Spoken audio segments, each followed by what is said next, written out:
Hi there, my name is Dr. Tishan. In this video, we're going to look at 3-space. We're going to look at the distance formula in 3-space. We're going to look at the equation of a sphere. And we're also going to look at where those formulas come from, a little derivation, and we'll do one example incorporating both the distance formula in 3-space and the equation of a sphere towards the end after we do the theory behind it. So it's the three-dimensional coordinate system. So you have 3 dimensions. Now we have an x, y, and a z axis. So it divides your space into 8 octants. When you name a point in the 3-dimension coordinate system, you're going to name your point using an ordered triple because you're going to have an x coordinate, a y coordinate, and a z coordinate. So we want to first, let's take a look at if you draw a segment in the xyz plane. If you draw a line segment, how would we find the distance of that line segment? So I have a diagram on the screen here with the definitions. I've also drawn the diagram over to the side, and I've written on this one over here. So the points here, the red line segment, we want to find the distance of this red line segment. So point P1 here is labeled x sub 1, y sub 1, z sub 1 for our ordered triple. And then point P2, this ordered triple is x sub 2, y sub 2, z sub 2. And so connect those, we want to find the distance between those 2 points. We're going to derive the formula, so that's why we have a little bit more up here on this board. Anyway, so if you look at these 2 points, okay, so if you look at these 2 points, x sub 1, all right, x sub 1, so your x-axis is this way, so x sub 1 represents the back of this box because of where point P sub 1 is. X sub 2 represents the front of the box then because your x-axis is this direction. So x sub 1 would be the front of the box, x sub 2 would be the back of the box. Let's look at the y direction. Here is the y direction. So y sub 1, as we move in the y direction from the center, y sub 1 is going to be the left side of the box over here is the first side we get to, and then y sub 2 is the right side of the box. All right, and then what about the z direction? Let's look at the z direction, okay? So the z direction goes in this direction. So the z direction, the bottom of the box is our z1, isn't it? And then the top of the box would be z2. So it might help you put it in perspective when you're trying to look at these things in 3 dimensions. So our distance from P1 to A right here, this distance right here is going to be the difference in the x's because it's traveling in the x direction. The distance from A to B to get from here to here, this distance, well, you're traveling in the y direction, so it's going to be y sub 2 minus y sub 1. And then finally, the distance from B to P here is going to be the distance between the z's. All right, so if you can see that, so P1 to A is your distance in the x direction. All right, and then A to B is your change in the y direction. And then B to P sub 2 is your change in the z direction. Okay, so given that, we want to see how we can generate this formula. You can see what the formula is, but where does it come from? So let's start right here. If you can see, there's a right triangle in here. Right triangle, and the hypotenuse of this right triangle is our red line segment, and the legs of the right triangle are going to be the green and the blue side over here.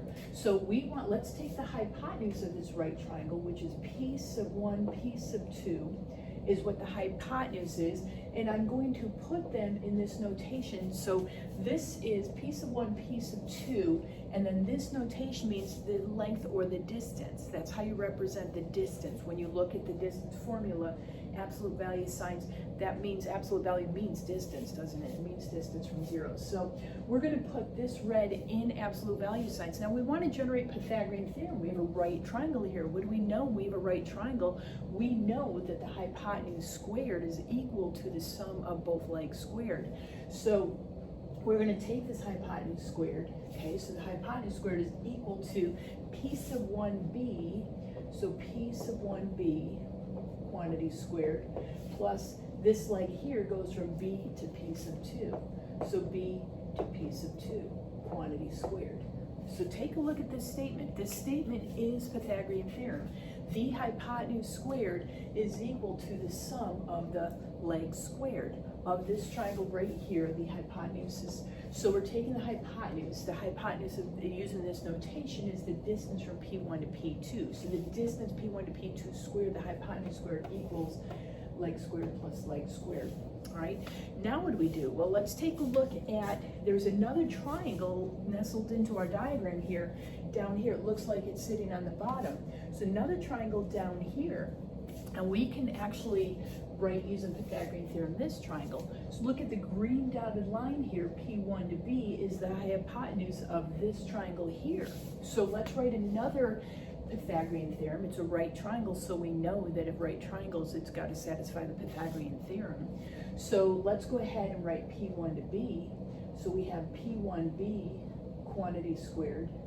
Okay, the distance, the hypotenuse, but remember we're using the notation, all right? So this is equal to P1 to A quantity squared. So P1A quantity squared plus, and then A to B is our other side here.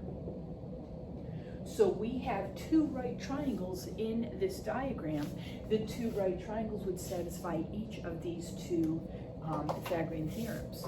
So now next, what we want to do here next is we want to take the original, because we want to find the distance. This is what we're looking for.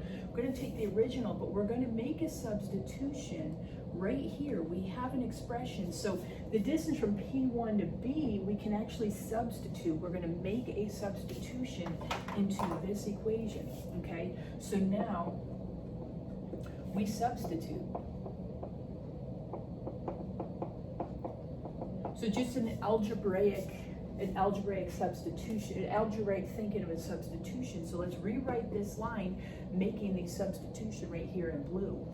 So you have P1, P2 quantity squared equals, well, instead of the P1B quantity squared, we're going to take that out, substitute in. You have P1A quantity squared plus AB quantity squared plus the distance from B to P2 quantity squared. So we just took this, statement, we rewrote it. We rewrote this statement, but we are going to make this substitution. We're going to take this quantity here and substitute it in. All right, see where we're at here? Okay, so we're at this step right now. Next, let's take a look. Remember that P1 to A, well, P1 to A was our difference between the x's, okay, and the difference in the x direction. A to B was our difference of the y's, and then B to P2 was the distance of the z's in our diagram here. So let's make these substitutions for these quantities next. All right, so your distance between point P1 and P2, okay, squared, because we're still deriving this from the Pythagorean theorem. P1 to A, well, that was the distance between the x's. Okay, A to B, that was your distance between the y's, y sub 2 minus y sub 1 squared, and then B to P2 was the distance between the z's. So Z2 minus Z1 quantity squared. So we're here, right? So now magnitude, well, you're squaring a quantity. So, you know, distance is always represented, absolute value is a positive number, but because we're squaring the quantity, we can drop the magnitude symbols. We can drop the distance notation, the absolute value signs, if you will. So out here, so P1, P2, okay, and I'll keep this over this notation here, but squaring this, so this is going to be x sub 2 minus x sub 1 quantity squared. Then we have y sub 2 minus y sub 1 quantity squared, z sub 2 minus z sub 1 quantity squared. Okay, so you can drop the absolute value signs, the magnitude, because anytime you take a number and square it, it's going to be positive. And so now we want that, remember what our goal is, right? We're trying to verify, prove this, explain why this works. So we want the distance between our piece of 1, piece of 2. So we've got the distance squared, but we want the distance, not the distance squared. So last thing we want to do is just take the square root of both sides. Take the square root of our distance between P1, P2 squared, you get the distance P1, P2. So, and then when you square root to the right-hand side, we have to put all this under the radical symbol. So you're going to end up with x sub 2 minus x sub 1 quantity squared. And here's your y sub 2 minus y sub 1 quantity squared. And here's your z sub 2 minus z sub 1 quantity squared, okay? So your distance formula, just like your distance formula in 2 dimensions, distance formula in 2 dimensions is derived from the Pythagorean theorem. Your distance formula in 3 space between 2 order triples in 3 dimensions is derived by repeated use of Pythagorean theorem twice. So this is where the formula comes from. The distance formula in 3 space looks very similar to the distance formula in 2 space. Okay, they're derived from the same thing. So here is where it comes from. You can see it on the screen. Okay, so you know it's a lot of times when you know why things work and where they come from, it'll help you retain it later, understand. And that's really what's nice about mathematics, because all of these things have logically been proven to be true and explained to an absolute certainty. So this is where your distance formula in 3 space comes from. Okay, now let's take a look at the other formula on the screen, equation of a sphere, okay, directly related to the distance formula in 3 dimensions. That's why they're, a lot of times they're connected together. So directly related to that. So let's see where this is going to come from. So let me erase this derivation off the board. Okay, so we'll erase this derivation, and then let's take a look at your equation of the sphere. Let's see where the equation of the sphere comes from, and then we'll do a nice example that will really connect the 2 topics. So equation of a sphere, I'll erase this also. I think we're okay with this. So equation of a sphere. All right. So what does a sphere look like? I'm just going to sketch a sphere on the board here. All right. So let's sketch a sphere. All right. We'll try to pretend that's a sphere, 3 dimensions, something like this. Okay. So here's a sphere. All right. And so we're going to call this center of the sphere. We're going to call this center of the sphere, we're going to label this as an ordered triple, and we're going to call the center HKL. That's traditionally how we would label it. If it was a circle, we call the center HK when you study your conic sections in your algebra class. So HKL, because ordered triple. Let's name a point on this sphere. We're going to name a point on the sphere. I'm just going to call this point X, Y, Z. We don't know what it is. So we're going to call it X, Y, and Z. Okay? Now, by definition, if you take the center of the sphere and you connect it to any point on the sphere, for that matter, anytime you go from the center of the sphere to any point on the sphere, that's your radius, isn't it? That's your radius. We'll call the radius R. Okay, so the radius we're going to call letter R. All right. Now, what do we want to do here? Well, let's go ahead and this radius is a line segment. It's a line segment, so we can actually find the distance, use the distance formula to see what the radius is of this line segment. So let's go ahead. Radius is R, so let's take radius. Okay, so we're going to take the radius of our sphere. We want to find the distance. Okay, so what was that distance formula? Well, that distance formula under the radical, using the distance formula, we subtract the x coordinates quantity squared, so x minus h quantity squared, right? Subtract the x's squared, so x minus h quantity squared, plus, then you subtract the y coordinates, so y minus k quantity squared, plus, and then you subtract the z coordinates, so z minus l quantity squared. All right, so we're here. All right, so next, well, let's go ahead and remove the radical.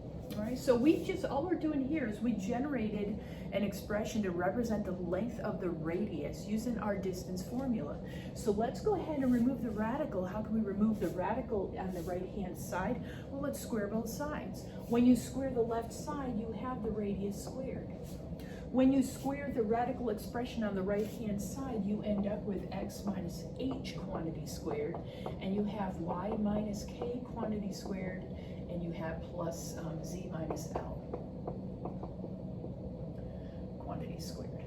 Okay, So, and this is your equation of the sphere. This is equation of a sphere in your standard form. This is standard form for equation of a sphere, standard form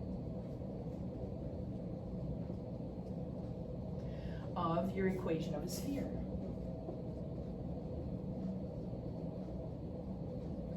So, and what about the parts, okay? So this is your standard form for the equation of the sphere, all the while remembering that the center of your sphere, okay, the center of your sphere is the HK and L. HK, L is the center. So here's H and here's K and here's L. So you would need to change the sign. That's a positive H, but there's a minus here. So you would change the sign, change the sign, change the sign to get your center back, okay? And then your radius.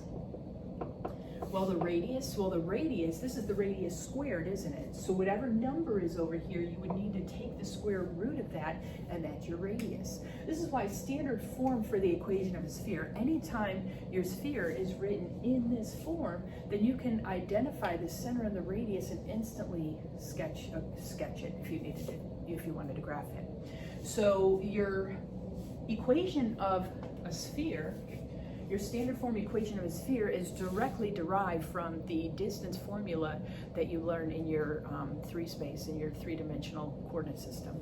So equation of a sphere comes from the distance formula for the distance between 2 points, the center and a point on the sphere.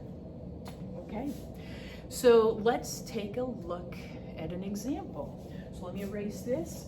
Formulas are over here on the screen. We've got the distance formula equation of a sphere, and let's do an example that connects the both of these topics at the same time, so we can take a look at how it might be applicable. So our example looks like this. Example.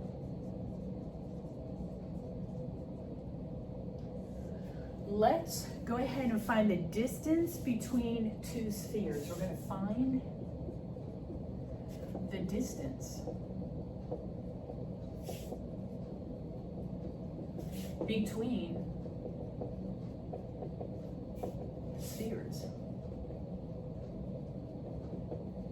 Okay, so we're going to find the distance between the spheres. Okay, so I've got to give you two spheres to find the distance. So sphere 1, call this sphere 1. So sphere 1 is going to be x squared plus y squared plus z squared. So x squared plus y squared plus z squared. All right, and then minus 24y plus 143 equals 0. This is sphere 1. Okay, sphere 2.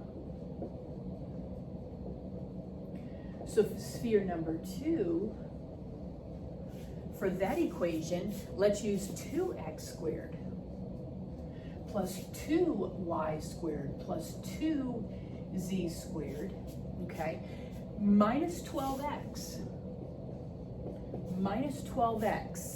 minus 16z and plus 32 equals 0. All right, so our job, we want to find the distance between these two spheres. We want the distance between the outside of the spheres.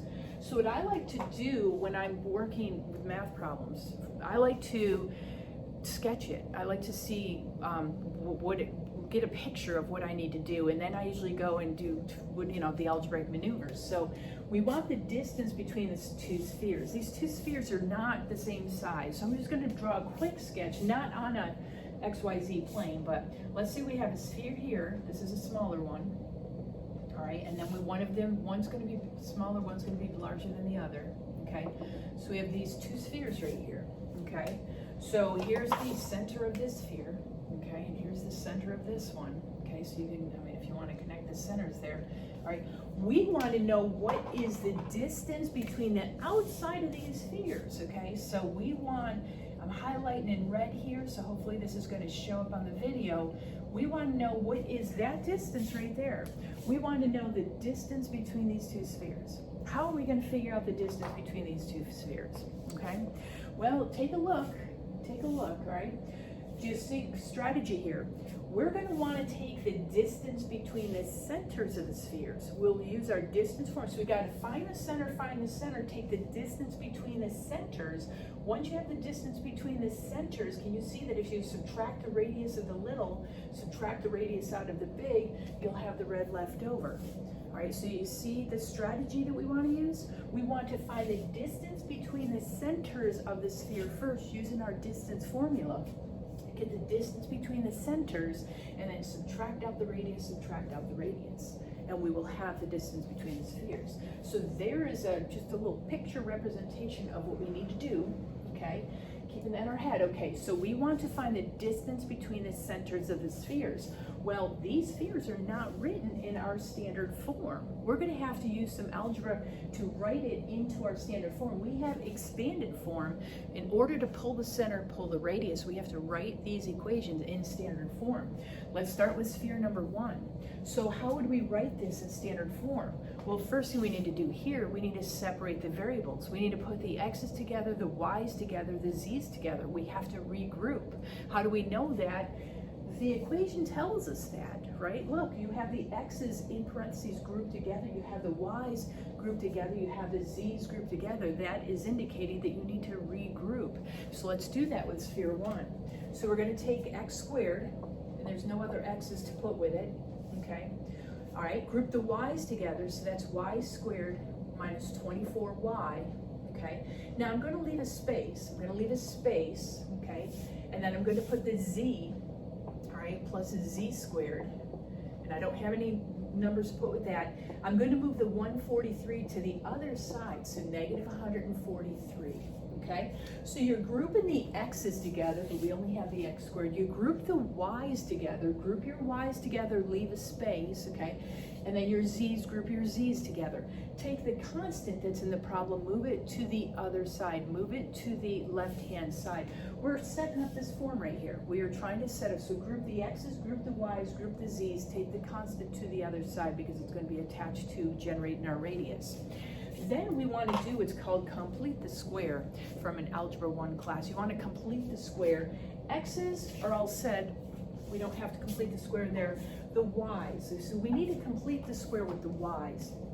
All right, so how do we complete the square? Well, we're going to take half of negative 24 and square it, aren't we? So half of negative 4 is negative 24. Half of negative 24 is negative 12.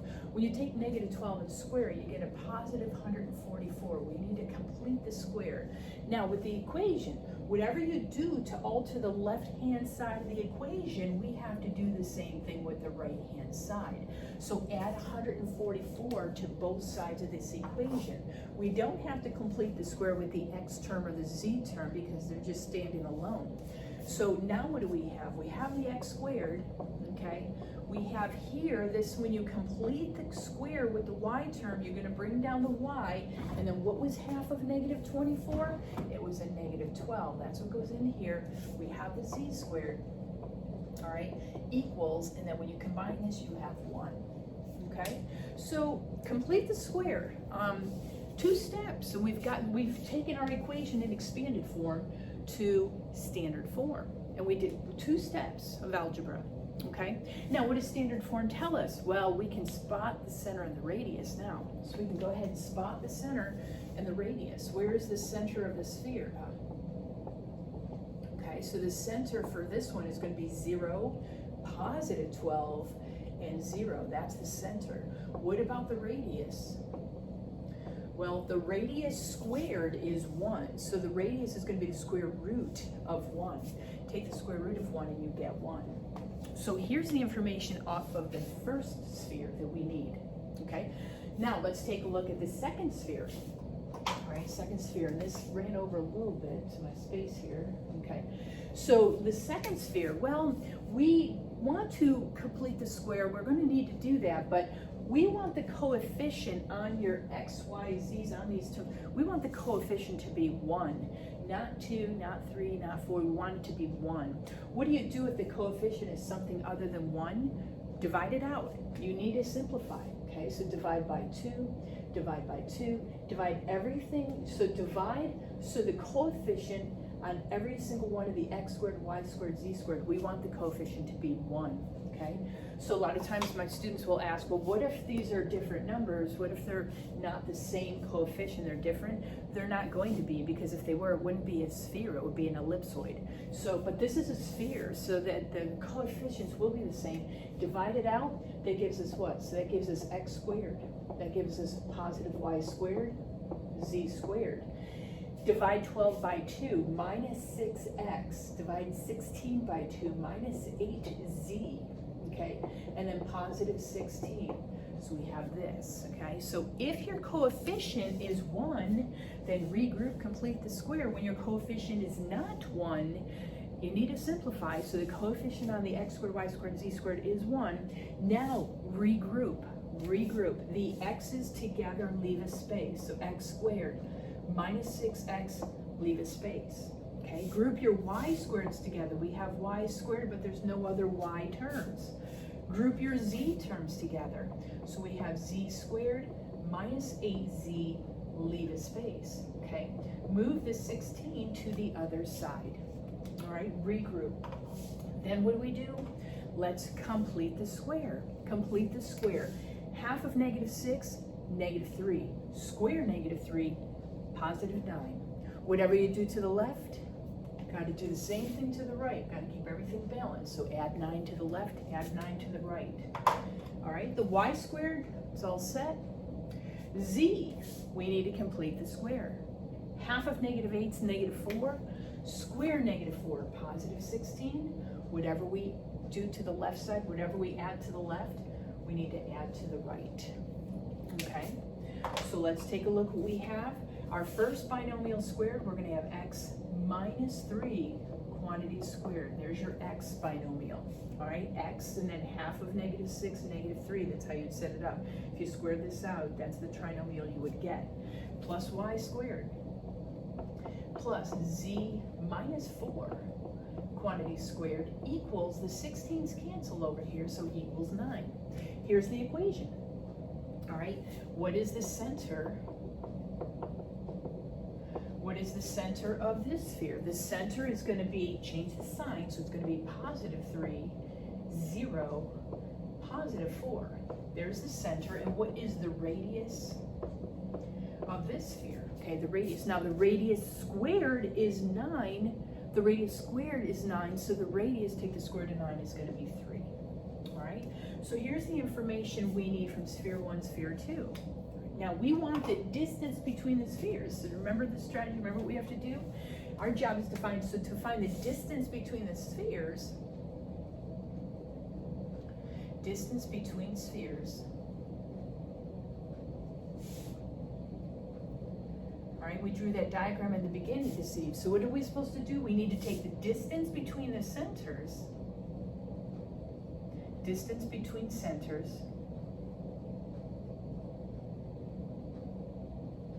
and then we need to subtract radius 1, and we subtract radius 2. All right, so remember we talked about, so this is what we need to do to get the distance between our spheres, so let's go ahead and do that. Remember we talked about that on the diagram at the beginning. So to find the distance between our spheres, we have to take the distance between the centers, okay? So remember what we did at the beginning, okay? We had that little sphere. All right, so that now we know that has a radius of 1.